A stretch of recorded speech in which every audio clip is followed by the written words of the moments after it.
What's poppin'? Real ones. Logan Murdoch here. Howard Mother effing Beck over there. Raja is somewhere. He's not here though. So we're gonna talk a little Warriors All-Star. Get some curmudgeon takes out of Howard, who was definitely built up a bit of a reputation on this podcast for having such takes. How do you feel about that, Howard? You're like it used to be Raja was the resident curmudgeon, and now like I think you've just taken the mantle and just ran with it. This is your bag right now. How do you feel? I feel like this is blatant ageism. Raja was considered the curmudgeon because he was the oldest person on the pod, and now I'm the oldest person on the pod by some measure. I feel like this is just blatant ageism by you and certain part of our audience of listeners who are cranky about me being cranky. I guess I don't know. I don't know. Those are curmudgeonly takes. I don't know. I was obviously out the loop for a long time, but like ever for the last 2 weeks, all I've been getting is like, and we'll talk more about this obviously during the All-Star segment of this podcast, but like all I've been hearing is Howard's LaMelo takes are crazy. Howard's LaMelo takes this, or like Howard, geez, like it's just maybe it is ageism from like our real ones crowd as a whole. There's definitely a generation gap, I think, on like LaMelo in general. I think the younger you are, the more likely you are to really love LaMelo and overlook all of his flaws and make him the leading vote getter among the Eastern Conference guards. But to be clear, until last week when we started talking about all-star starters and voting and all that, I don't think I'd ever mentioned LaMelo Ball's name on this podcast. So it's not like I've had some like ongoing LaMelo slander agenda. It was like, the dude is inexplicably number one. I guess it's explicable, but it's explainable. It's a thing. There was a thing that may or may not be rectified when the media and players do their part on the voting. We'll see. We'll see. All right, let's talk about the Warriors, man. I was at the game, and I just want to say I was at the game yesterday against Boston, and I've been going the last few Warriors home games, and it is about as dismal as it has ever been, or not ever been, because I mean, me and you have both seen some dismal like Warriors seasons and decades worth. Decades worth. The Cohan Warriors weren't great. There's some level of optimism here, just for the simple fact they got 30 on the team, but I mean, it was pretty dark yesterday. Like it was like a very bad AAU team playing against a professional basketball team, and the Warriors were not a professional basketball team. You haven't been at Chase in a while, and I don't know, and I'm sure you're going to be there for All-Star, but like you ain't seen it like this, Howard. It's pretty dark, buddy. It's been a while since I've been there for a regular season or even playoff game. Yeah. Is it just dead? Are they just in stunned disbelief? Like are they just resigned to like, okay, maybe this thing is just over? Like, what's the vibe? The fans, I think in section 128 were booing profusely throughout the whole second half. Like it was pretty bad. Like it got, and then they started leaving around the fourth quarter. I think the overall vibe is, it's a dejected fan base right now. I think that there is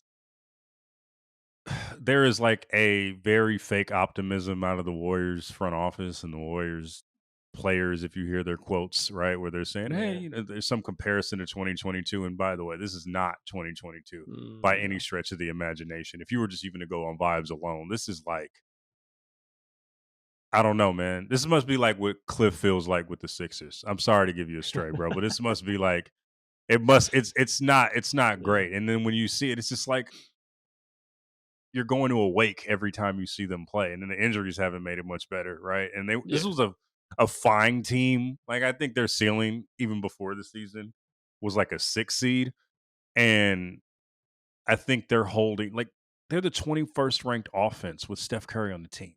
Yeah, it's just wrong. It's insane, and so they have a lot to figure out, but a lot of the moves it feels like they should have made, they should be making, should have happened years ago. And this team is just the worst you can be in the middle in this league, and they're perpetually in the middle, but they're having like Steph Curry on the team who's about to turn 37. So it's just kind of all bad. Can I just I don't want to get Pollyannish about this, and I don't want to be delusional about this, but I just want to note at least where it regards the last few weeks, right? No Kuminga, who's one of their lone bright spots among their young players. Obviously, Podziemski, has had a disappointing second season, and I think he's been banged up. Draymond is out right now. Like, to whatever extent that the Warriors can and maybe should be better than this, it's at least due in part to having like some really key players out, right? Steph is not the Steph of old, but Steph is still absolutely an impact player. I've got some stats I'll refer to in a second here, but Steph is still a very impactful player, despite his age. And Draymond is too, but he's not playing right now. And those are your backbone. So if Draymond's out, and then your best young player Kuminga is out, I know we started the season talking about a lot of all their depth, and I wrote a whole piece about how they had such incredible depth that Kerr couldn't even decide which players to play. So he's playing 12, 13 guys a night. It was nice while it lasted. I wasn't really that optimistic it was going to last forever because it's hard for guys to play short minutes in a deep rotation all the time. But I did think that they had enough good players, Logan, that they'd be able to withstand some dips here and there or injuries here and there. And I just think what we're seeing is that they absolutely still, in year whatever we are of this, they're still absolutely completely dependent on Steph being offensively elite, Draymond being defensively elite, and their best playmaker in a lot of ways. And that if there's at least even a little bit of slippage from either of them or both of them, there's just nothing to lean on anymore. And you said it, 2022. Let's not forget, like, Clay was not only still there, but playing at a good enough level, especially in the playoffs, that he could make an impact most nights. Jordan Poole was having the season of his life, and Andrew Wiggins was having the season of his life. Well, Jordan Poole's gone, and it's questionable whether he was ever going to be able to sustain that anyway. Clay is gone and was not going to be able to sustain it because of age and injury. And Wiggins, for whatever reasons, has never been able to replicate what he did that season. And I said this a year ago at this time. If Wiggins just could play like he did in their last championship run consistently, everything looks different. And obviously, look, there's a bunch of other everything looks different qualifications or qualifiers too. If they drafted somebody instead of James Wiseman, right? If they, somebody else, if they had taken Wagner instead of, I think, Kuminga or what, like, we could go on and on with draft. If Draymond didn't punch his teammate in the face. If Draymond didn't punch Jordan Poole, like, we could go on and on with that stuff. But there have been some personnel misfires. There's been all kinds of stuff. But I still say, I'm not saying that this makes them a contender. But if they just were healthy right now, things wouldn't be quite as bleak. That's not a glass half full take. That's a glass like a quarter full take. I think this is the much. classic. We're saying different things that basically say the same thing, right? Like if they had all of their, like if Buddy Hield, who, like, I don't know who trusts Buddy Hield to play a full season at the level he was playing at for the first couple of weeks, right? For that consistency, you were trusting Buddy Hield to be that consistent in a way he's never been. You were trusting Kuminga, who's had spurts, but also another guy that has struggled with consistency. And then you're also trusting Podziemski, who is having a very big sophomore slump in a major way. And then you're trusting Draymond Green, who I believe is 34 years old.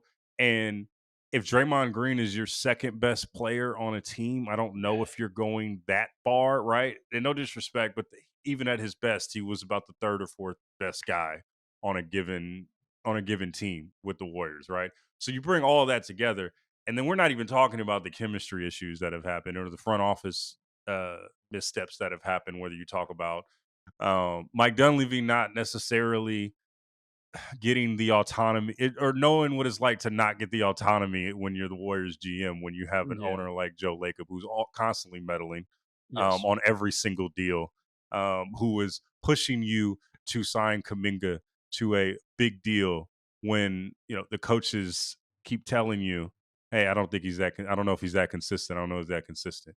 Or just a myriad of things, right? Or you have Steph, who is a guy that probably, if he had a little bit more, if he wasn't as passive when he in his conversations to the front office, maybe like there'd be a more sense of urgency to get things done. But I mean, you're seeing quotes out there where they're talking about the future. We got to also plan for the future while playing here.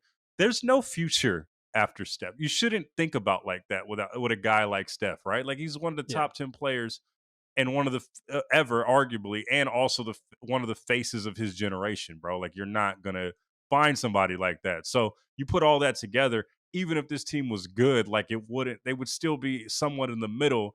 And in a lot of ways, it feels like wasting another, because of their lack of aggression, Yeah. wasting another year of Steph's twilight at this point, effective twilight.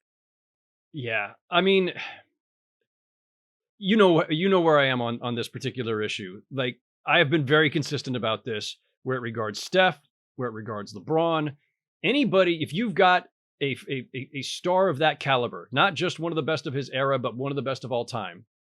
But even if it was just one of the best of his era, as long as that star is still performing at an elite level, top 10, top 15, even top 20, you owe it to them and to basketball history, to posterity, to the fans, to everybody. You owe it to them to be all in at all times. And so I never really liked the two timeline thing. I was always kind of skeptical of that. I admired the audacity of it and the ambition of it to say we can be great in the present and still be reloading and investing in the future. Like great, like try to thread that needle, cool, but it's rarely been done. It's not easy. It probably won't work. It didn't work.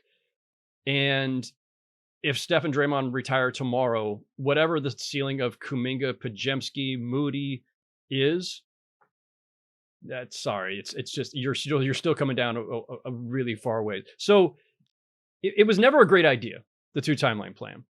And I think by sticking to it as long as they did, by not trading or being even willing to trade the picks that eventually became Kuminga and Moody or Weissman, um, by taking that approach, they cut off their ability to make the last years of Steph more meaningful. And yes, they won a title anyway. Like they got away with it for 1 year. Everything broke right. Not diminishing, not asterisking, just saying things broke right. They win a championship in 2022. For the moment, it looks like you can get away with being great in the present and plan for the future at the same time. But they would have been better off in getting other veterans who could continue to extend this era instead of clinging to those picks and then the players who they took with those picks. And now, Logan, we're at this really interesting moment where Steph's that much closer to the end. He's turning 37 in March. 37. Still playing like an all-star. But he's going to be 37 in March. We don't know when the last day or the last season is of him still being at this level. And Steph himself is now saying, and I found this absolutely fascinating. I mean, these quotes were for like a week ago, but it came, I think, after the last time you and I potted together. Absolutely fascinating that Steph is saying that the front office should now exercise caution and restraint when it regards trades. They did go all out, to be clear. They did go all out last summer to try to get Lowry Markkanen, and they couldn't make a deal. They did go all out to try to get Paul George. They couldn't make a deal. So they were trying. But now Steph is saying this, quote, desperate trades or desperate moves that deplete the future, there is a responsibility on keeping the franchise in a good space, parentheses, long term, and a good spot when it comes to where we leave this thing when we're done. Doesn't mean that you're not trying to get better. Doesn't mean that you're not active in any type of search. If you have an opportunity where a trade makes sense or in the summer where free agency makes sense, you want to continue to get better. But it doesn't mean you're desperate and flinging assets all around just because you want to do something. And then Kerr weighs in, I think within a day or maybe the same night or day or two after that.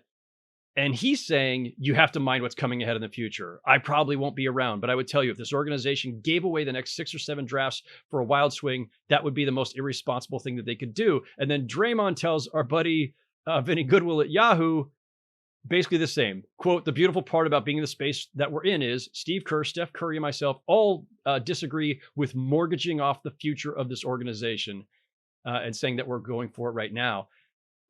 Logan, this is fascinating. I'm gonna be real with you, bro. You can read the quotes, but look at these people when they're saying the quotes. It looks like they're reading hostage letters. I don't believe them when they say that. I don't Really? like. I don't like. I mean, I believe that that's the company line.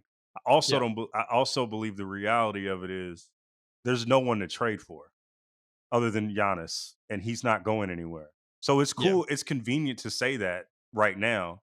And also another thing, while you were talking, we can't underestimate this punch.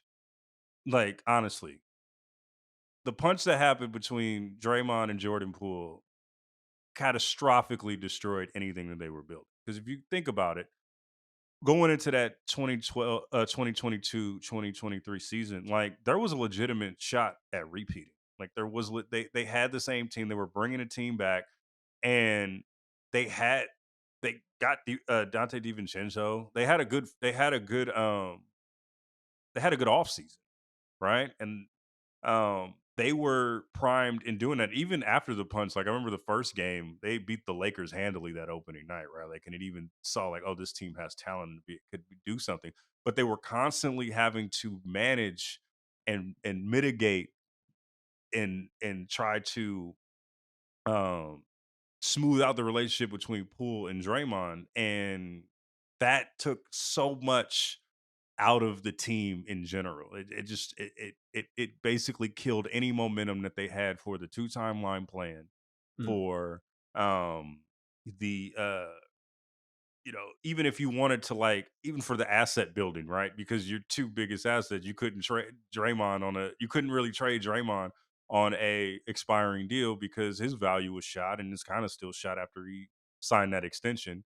And then you couldn't trade Poole because of what was going on. Like you've seen how his value diminished to a point where they had to trade a pick alongside him to get him to Washington, right? And Yeah. so but that when we look back, I mean, you could say all the things about trading the picks for uh for veteran players and things like that. But for real, that punch was, I think, the turning point in this whole thing. It, I it, don't it just was. I don't want to diminish that, Logan, but I do think, like, again, if they had not clung to this, the arrogance of the two timeline plan, let's call that what it is. Like that, it's a really arrogant approach to take in this league where superstar talent is so determinative of whether you're a contender or not, and whether you can be a contender for years, for an entire era. You don't get those guys very often, and sometimes you got Yeah. to be a little bit lucky, as and they were with Steph. Um, The thing that so they, the you know, where it came from though? It came from them wanting to be the Spurs and wanting them, but they were just arrogant enough to think, oh yeah, we could just, we can make Kaminga into a Kawhi, no problem, or right? And I something, think that, yeah. and that's right. And I think their arrogance, and I think they still kind of have that sort of arrogance, even when you hear the quotes about like, oh yeah, we're gonna put this. It's just tone deaf, honestly. It, That's why I think it reads like all of those reads like a hostage letter because it's just unbelievable to hear, all bro. right, but Like, why would you even say that? Why yeah, would you say that to your fan base who lived through the '90s, right? Like, and who lived through all. I mean, we're both Bay Area kids. Who was rooting for the Warriors in like '96? No one I've tried to explain this to people. Again, here we go with back in my being the day. old man, here. No, dude, growing up in the Bay Area, shout out San Jose. Growing up in the Bay Area in the 70s and 80s, like the Warriors were barely on the radar. I know they won a championship in the 70s. I know that some decent players passed through for a brief period of time, but the Niners, the Raiders, because they were still there, hadn't left for the one of their 17 times of abandoning the Bay Area. The Niners, Okay, the Raiders, the A's, the Giants, Stanford and Cal, even depending on the year, football and basketball. Like all of these teams were had a greater following and were more in the zeitgeist, were more covered in the San Jose Mercury News, my hometown paper. how many The question for the, you, real quick, the Howard? How Warriors many were not question on the for you? radar. Nobody How many cared. Laker fans did you grow up with, Howard? There were some. My buddy Wes was like a huge, like he was a Laker fan and a Rams fan, despite also being a San Jose native like me. Like one of my best That's what best friends I'm in high just saying. school. Like Like there it were a was just lot more weird. of Yeah, those than yeah, because it was Showtime in the '80s, right? Magic I and got a quick Kareem. story for you. I got a quick story for you. So my first ever basketball video game was NBA Live 2000, and I remember seeing this team called the Golden State Warriors on there, and not knowing where they were from because it said Golden State, and not knowing until like 3 or 4 months later before I actually went to my first Warriors game at like 6 and was like, oh, oh, this team is in my backyard. Oh, Oh, okay, this is the team. we're Golden State. The Warriors are Golden State. Oh, okay, cool. Yeah, I had no idea. Like I promise you, as a 6-year-old, dude. I had no idea Nope. they even existed. No one was walking around with Warriors jerseys in the 70s and 80s, or probably a lot of the 90s for that matter. But all that to say, like it. That's what I'm saying. Like for this group, the arrogance to say like, "Hey, oh man, we're gonna set up this franchise for years to come," and like All right, that's but not it doesn't work that way. so here's the thing. Like the punch notwithstanding, and I don't think you're wrong on that. But again, everything is in the context of they were screwing up their decision making in the process anyway. So even if the punch happens, but you had made better picks with what became Wiseman, Kuminga, Moody, or if you had traded those picks, which is what I always thought they should have done, and gotten veteran help, you can withstand more Or stuff if you've or got better players, or if you veteran would have players who are ready to win. if you would have just bit the bullet and traded one of your institutional guys, like I that mean, too. but okay, but I respect that. Like I get them wanting to extend as far as they can with Steph, Clay, Draymond, right? That makes sense. But the older they get, the more support they need. And the Mhm. support was not going to be coming from a bunch of rookies who needed time to develop. And, like if the punch never happens, I still don't think we're seeing like, he's not going to be all-star Jordan Poole. And we're not seeing all-star Kuminga or Moody or anybody else either. Like you need to replenish your all-star level talent. That's the thing. 2 timelines means we're planning for a future when Steph and Clay and Draymond are gone, but we're still really good to great. Well, that requires all-star level talent, and they don't have it after they're veterans. None of the young guys have shown that they can do that. Not the current ones, not the ones that they've already parted with.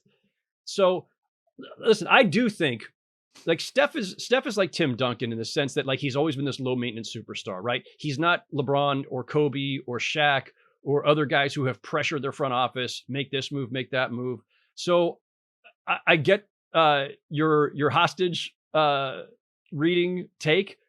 I think that there's some genuineness to this with Steph in particular, in that he's always been of the mindset of like, obviously I want to win at a high level, but he's not geared to be one who's going to tell the front office, make demands, do this, make this deal. I do think you're right too that there's not a deal to make. Like Jimmy Butler was the one that seemed like the most logical until things really started to melt down in Miami, and then all of a sudden the Warriors are signaling, through the media that we're not interested. I still think Jimmy Butler actually could help them.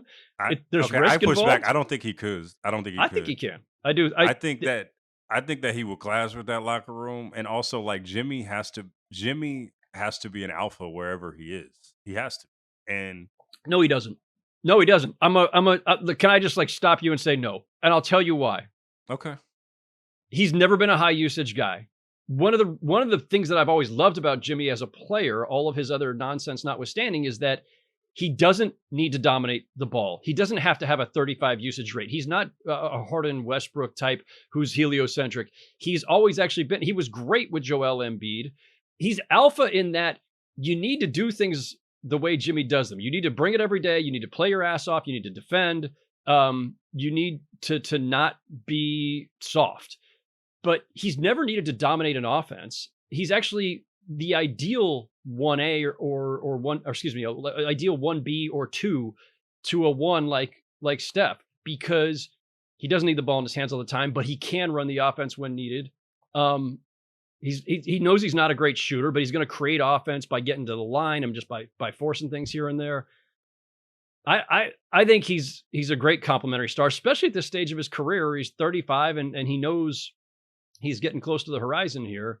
I'm not. so I'm Like pushing back. there's risk When I for said sure though. when I said Yeah. alpha, I didn't mean on court alpha. I didn't mean he was going to take Oh, shots you mean away from just Steph. locker room I alpha? meant Okay, locker I'm room sorry. stuff, and like Yeah. in every situation suggests that like he's similar to Russell Westbrook in that way, but not necessarily like he doesn't crash. Like I don't believe that Westbrook crash and burns locker rooms. Like and he doesn't leave carnage when he leaves, right? Like I think whenever Westbrook leaves, people like in the locker room say what you want about. It's like reverse. Say what you want about him on court, but like people in the locker room tend to love Westbrook even when he. But Yeah. like with Jimmy, he always leaves like a fire of some sort, right? And Yeah. like you can't, and that works when he's maybe 28 to 31, but not when he's 35 and a team needs to win, right? Like I don't Yeah. think that, and he's also going to be somebody that's going to want a new deal coming into your building.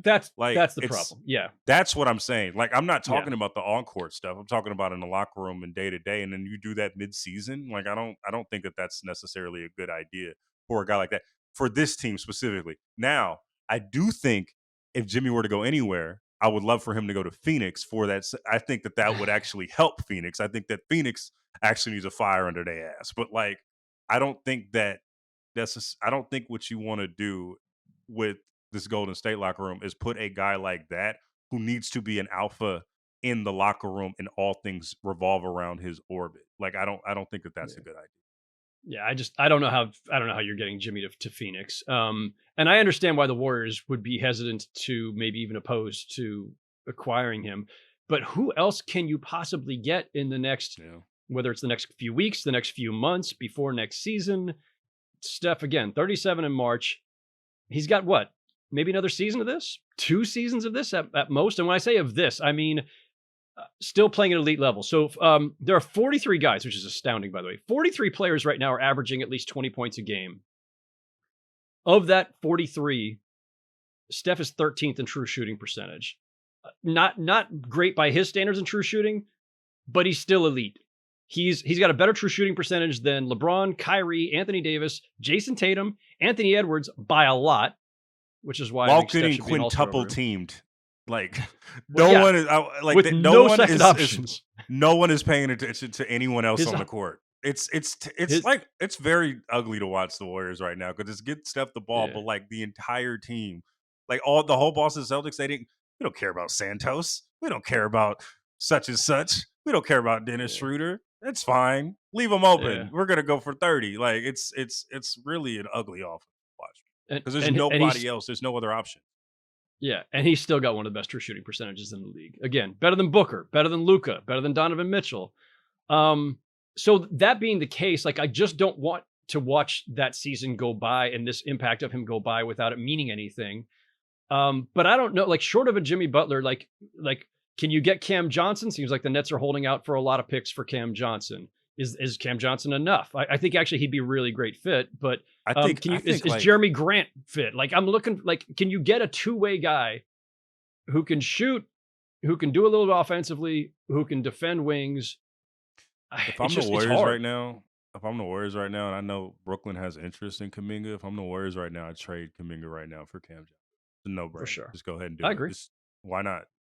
Yeah, Like I agree. another thing, like this is another thing. The Warriors are like in big swing mode, but also like if we've known anything about, I'm sorry to like shit on Cliff Sixers, but I'm gonna do it anyway. Like it's not all It's just about getting. gratuitous. It's not all about getting the star, right? You also need ancillary pieces. So, like, if you can't get a For sure. star right now, build up on ancillary pieces and figure it out then, right? Because the most important thing is it's really hard to get from like ass to great. You have to get from like ass to solid to really good to great, no matter what. Yeah. Like we've seen time and time again. We've seen it with Phoenix trying to get great overnight. Like it's a gradual process, and like I know, and I know that Steph doesn't have like time like that. But like if there's someone out there really good that you can just go get real quick, just go get him, put him in your locker room. Yeah, and Young. two other quick thoughts, by the way, on this. When people push back on like, oh, you know, being all in, like this is a mistake because you're sacrificing the future and all this stuff. There's no one move that, or even two moves that's going to make them a contender, Logan. I think it's enough with Steph at age 36, soon to be 37. It's enough just to say, give him the best chance to at least be in the playoffs, win a round or two, and not have it be this depressing, like let's get knocked out in the play-in or something. Kings in the play-in.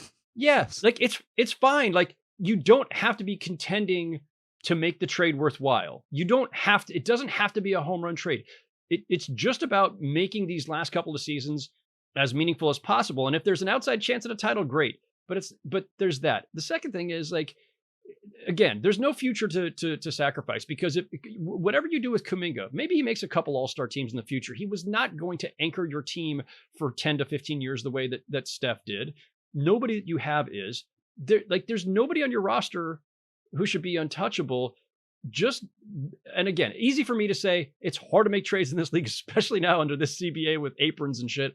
But do whatever you can to at least make this team fun, interesting again. Give Steph that stage in the spring to do what he does. Last thing though on this, I'm gonna add on to what you just said. I just think it's BS when people say like we're not gonna mortgage our future, bro. Trades get traded every day. B, you can get them back. Like it always happens. Brooklyn is a great example of this. Brooklyn. No, I'm just saying. Like people are like, we don't want to mortgage our future trades for other people. Like, you see now Brooklyn just traded away hella picks to get Durant, and then, or not Durant, but like they traded a lot of picks, and then to get Durant, Harden, and all these. They got all these. They're getting picks back. That's how you build. Like you're gonna get it back. It's fine. You'll figure it out if you have a good front office. Front offices trade players and picks every day. It's all in this league. Nothing is sacred. Like I just hate when people say like, "Oh, we have a pick." Trade them picks. You want to win or not? You have Steph Curry. You ain't never gonna have him again. Yeah, occasionally it backfires. Like the Pierce Garnett deal for the Nets obviously was a huge misfire, and it helped build the Celtics back into a championship team. But those are rare, and the mistakes there were not protecting the picks. Being a little too desperate. And besides that was to graft guys onto a team led by Darren Williams and Joe Johnson and Brook Lopez, not a team led by Steph Curry. It's huge difference. Another thing, bro. You're going to suck regardless when Steph retires. So, like, who cares? Just let it go all in. Just deal. Who cares? Yeah. Yeah. Rely on your front office to make good picks with the picks that you still have, because you're not trading all of them. You can't. You literally cannot trade all of them because of the Ted Stepien rule. So, like, you'll rely on your front office to figure out a way to rebuild. The other thing, though, and I guess this is the last thing, Mike Dunleavy has a lot to prove. We need some, we just need some savvy moves here or there. We haven't seen those. Like, I mean, no matter what happens, and I've heard like a lot of people, shoot some bail for Mike Dunleavy that I believe, but will not share on this particular platform yet. But no matter what, like the deals that could have happened, the two things that have happened on your watch is that you traded Jordan Poole and literally got nothing back for it, right? Like you got Chris Paul like for a few games and then let him walk for nothing. And then you let a fan favorite walk, an all-time fan favorite in Klay Thompson walk. Whether like the basketball of it all, doesn't matter. Like if you're going to, like every goal that you have set has gone up in flames. First you said 2 timeline, then you went, oh yeah, we're going to keep the band together. Couldn't even do that right. It's really dark right now in Bay Area right now. Dark. Yeah. You'll see when you get here. You'll see how depressing it is. It's All-Star Weekend. It's not the same crowds. It'll be a little different. But yeah, I get what you're saying. All right. Wait till the Real Ones live show comes on. They're going to show you like, oh my God, my Warriors suck. That's going to be, that crowd will be interesting for sure.